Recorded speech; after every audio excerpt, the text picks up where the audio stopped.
Comment répondre quand on critique ton entreprise, ton activité? Voilà, c'est le sujet de cette émission. Bienvenue, c'est Belrix du blog My Cat is Witch.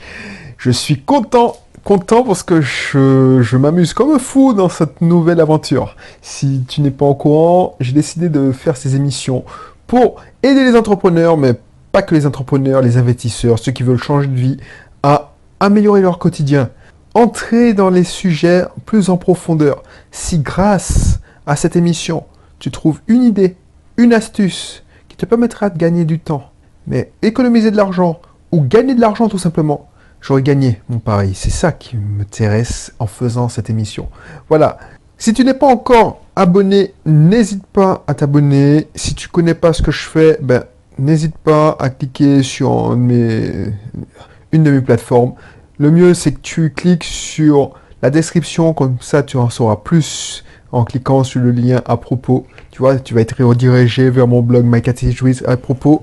Aujourd'hui, je te parlais d'un sujet qui arrivera tôt ou tard sur le tapis. Voilà, c'est comment réagir quand on critique ton entreprise. Parce que ça arrivera. Dès qu'une activité fonctionne, il y a toujours un pour critiquer. Par exemple, si tu es un restaurant, tu peux avoir 99% d'avis positifs sur TripAdvisor, et tu auras toujours un connard, excuse-moi, si tu n'es pas coutumier de mon langage fleuri, tu vas apprendre, tu auras toujours un connard qui va démolir ta réputation. Voilà, la bouffe était dégueulasse, ainsi de suite.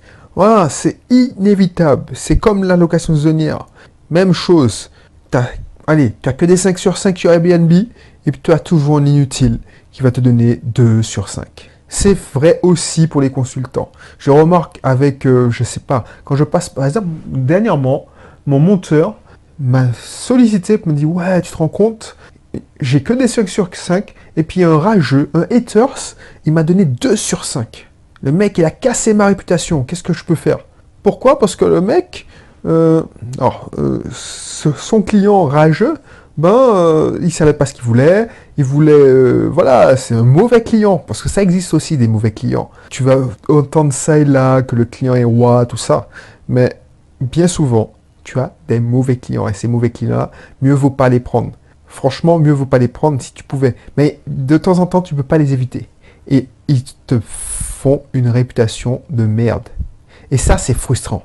Pour quelqu'un de toxique, t'en as peut-être marre d'entendre parler de ces personnes toxiques. Moi, je te parle de locataires toxiques, je te parle de collaborateurs toxiques, mais je te parle aussi de clients toxiques. Mais sache que ça existe. Ces gens-là peuvent ruiner, si c'est mal géré, tout ce que tu as fait, tout ce que tu as pris autant de temps à construire. Et ça, si c'est mal géré, c'est implacable. En un claquement de doigts, en un clic, il peut réduire ta réputation à néant. Et voici la solution que je te propose. Je l'ai trouvée car régulièrement, moi aussi, alors que la plupart des clients, que ce soit en location saisonnière, en consulting, en formation en ligne, la plupart des clients sont satisfaits. Il y a toujours un aigri de la vie qui va te mettre une mauvaise note, qui va se plaindre. Par exemple, en consulting, ça m'est déjà arrivé de tomber sur des clients qui me prennent pour un magicien. C'est-à-dire que, voilà, Belrix, je te contacte parce que je veux que tu me fasses, voilà, je veux investir rien, et par magie, il faut que mes clients me rapportent x2. Voilà, c'est pas possible. Alors oui, c'est possible, mais il faut mettre les moyens. Il faut déjà investir. Ou tu as toujours un locataire, je sais pas moi, de location saisonnière. Le dernier en date, c'était ça, un locataire de location saisonnière, qui est resté une semaine. Très, très gentil selon mon gestionnaire. Après son départ, mon gestionnaire m'a fait part de sa satisfaction.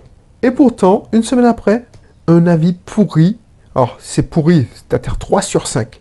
Mais le mec, il commence son commentaire par « très déçu par cette location ». Et tu vois ça, c'est exactement la même chose que des gens qui achètent, par exemple, une de mes formations en ligne, qui demandent le 29e jour le remboursement parce que, voilà, ça marche pas. Ça marche pas parce que ils pensaient que en achetant la formation, le fait d'acheter la formation, de dépenser l'argent, et puis de rester là, ne même pas suivre les cours, les leçons, que les choses allaient s'améliorer. Voilà, j'achète une formation sur, je sais pas moi, location meublée en 6 mois. Voilà, je fais rien. Je ne regarde même pas les vidéos. Et puis, tout va aller mieux. Je vais avoir une location meublée dans 6 mois. Et puis ils me demandent un remboursement parce que voilà, rien n'a changé. Parce qu'ils n'ont rien fait. Moi, je ne suis pas un magicien. Je ne suis pas un magicien. Et toi, tu es peut-être dans ce cas-là. Toi, tu as fait le meilleur service possible et tu te rends compte que le client avait une attente délirante. Ça peut exister. Et voilà une solution qui pourra retourner cette critique, cet avis négatif en bonne publicité pour ton business. C'est de répondre point à point en montrant à ceux qui vont lire ta réponse que tu es professionnel et que ton seul désir, c'est d'apporter de la valeur au client. C'est tout simple. Ne cède pas à la tentation en entrant dans les insultes, dans les polémiques. Autrement dit, au fait, le secret, c'est de répondre non pas à celui qui t'a critiqué, mais au prospect qui pourrait se poser des questions en voyant cet avis négatif. Surtout si ta réputation est bonne. Il peut se dire, mais comment ça se fait? Est-ce que tous les avis positifs sont faux? Est-ce que c'est un accident? Donc, il va lire ta réponse. Autre chose, et ça c'est vrai dans tous les business, la réputation, c'est ce qui fait le chiffre d'affaires. Pourquoi? Parce que la réputation fait un bon bouche à oreille. Il faut la préserver. Positionner des Google Alerts pour surveiller ta réputation. Ça, c'est la deuxième astuce. Positionne des Google Alerts sur ton nom, le nom de ton entreprise. Comme ça, par exemple, je sais pas moi, un blogueur ou un compte Facebook te fait un super compliment. Si tu as une Google Alert qui te prévient de ça, ben tu peux aller remercier cette personne. A contrario, si tu as une Google Alert qui te fait remonter un avis négatif, tu réponds en toute objectivité, en reconnaissant tes torts si tu as des torts, mais ne rentre pas dans les polémiques, rappelle-toi, et surtout, en montrant ce que tu as fait ou vas faire pour améliorer les choses pour que ça ne se reproduise plus. Si c'est une discussion sur Twitter ou Facebook, ou même dans un forum, je sais que ça se fait plus les forums, mais on ne sait jamais. Ne laisse pas cet avis sans réponse. Par contre, ne fais surtout pas une partie de ping-pong de messages en public. Il faut attirer ce client mécontent le plus vite possible dans la sphère privée. Invite-le à prendre contact avec toi dès le premier message. Et s'il ne répond pas, s'il refuse le contact direct et continue à vociférer en public, fais-lui remarquer que, voilà, toi, tu es responsable. S'il se cache sur un pseudo, tu lui montres que tu réponds en ne se cachant pas derrière un pseudo, comme lui, et qu'il refuse le dialogue. Et là, il est décrédibilisé. Et tu vois, en faisant ça, en éteignant l'incendie rapidement et en discutant en privé, ça s'arrange rapidement. Parce que tu sais, les types prétentieux qui se cachent derrière un pseudo anonyme se dégonflent en direct. Souvent se dégonflent en direct.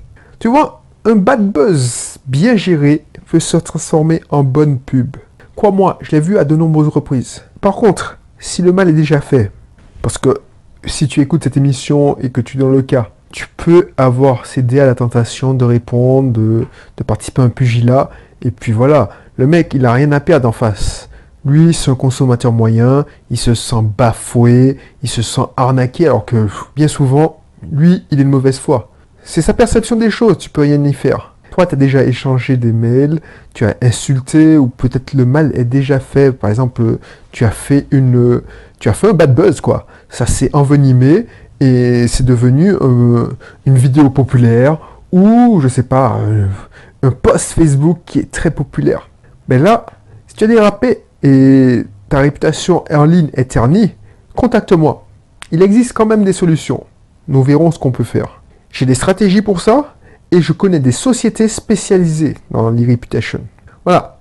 Tu sais, toute publicité, positive ou négative, est bonne. Crois-moi.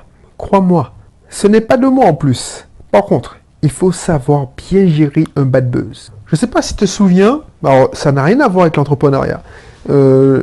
Je ne sais pas, comment elle s'appelle? Amandine du 38. C'est le premier bad buzz que je me souvienne. C'était une fille qui avait rappé un truc genre 333 millions d'euros CFA, je sais quoi. Bref, je sais pas si tu te souviens de ça, mais c'est une fille qui ne savait pas rapper et qui s'était enregistrée devant sa webcam en train de rapper et ça avait fait un bad buzz. Cette fille en a souffert. Alors je sais, c'est super chose qu'elle a vécu, mais elle aurait pu transformer ce bad buzz en atout. Elle aurait pu surfer sur ce bad buzz. Par exemple, une qui a très bien géré cette mauvaise publicité, c'est Nabila. Alors je sais, on peut penser ce qu'on veut d'elle. C'est une fille qui n'est pas très intelligente, soi-disant, tout ça. Mais le problème, c'est qu'elle impacte des millions de personnes, donc elle est potentiellement millionnaire. Elle a des millions de fans. Si, par exemple, elle poste un truc, la marque, elle pèse des millions, donc les marques la payent des milliers, des millions d'euros pour faire de l'apologie de leurs produits. Par exemple, je sais pas moi, Kim Kardashian, chacun de ses posts vaut des millions. Pourtant, c'est pas les gens, alors, loin de là pour le jugement de valeur, mais si tu vois bien, c'est pas des gens qui brillent par leur esprit, leur intelligence. Alors, l'intelligence est relative, mais tu seras d'accord avec moi que, voilà, ils ne brillent pas par leur perspicacité. Et tu vois, quelqu'un qui a bien géré ça, c'est Nabila. Nabila, du Allo quoi, qui a fait un buzz de malade. Et tu vois, c'était réducteur. Ça le faisait passer pour une imbécile finie. Je sais pas moi, je me souviens pas, mais c'est Allo quoi, je sais plus quoi. Ben, elle en a tiré quelque chose de bon. Et elle gagne des millions. Alors, effectivement, la moitié de la France, ou une bonne partie des Français, la prennent pour une imbécile. Mais au moins, c'est une imbécile qui vit bien sa vie, qui l'assume. Alors je dis pas que... Mais c'est pour illustrer ses propos. Un bad buzz peut se transformer en bonne publicité. Je sais pas moi. Autre chose. Quand Kim Kardashian s'est fait braquer à Paris, ben, ça lui a fait une publicité de malade. Elle a arrêté parce que son émission s'essoufflait. Je sais pas moi, il y avait une télé-réalité, les Kardashian, je ne connais pas le nom, mais il paraît que son émission s'essoufflait, et dès que s'est fait braquer, elle a commencé à raconter ça dans son émission, ben ça a repris de plus belle, et puis elle a pu gagner beaucoup, beaucoup plus d'argent. En entreprise aussi, une mauvaise publicité peut se transformer en bonne publicité si tu sais bien gérer la crise. Mais il faut savoir bien gérer la crise. Voilà. Donc, si ça t'intéresse le sujet, n'hésite pas à me contacter. J'ai pas fait de produit, excuse-moi, sur ce sujet-là, mais je serais content de te conseiller. Si ce n'est pas encore le cas, n'oublie pas de t'abonner.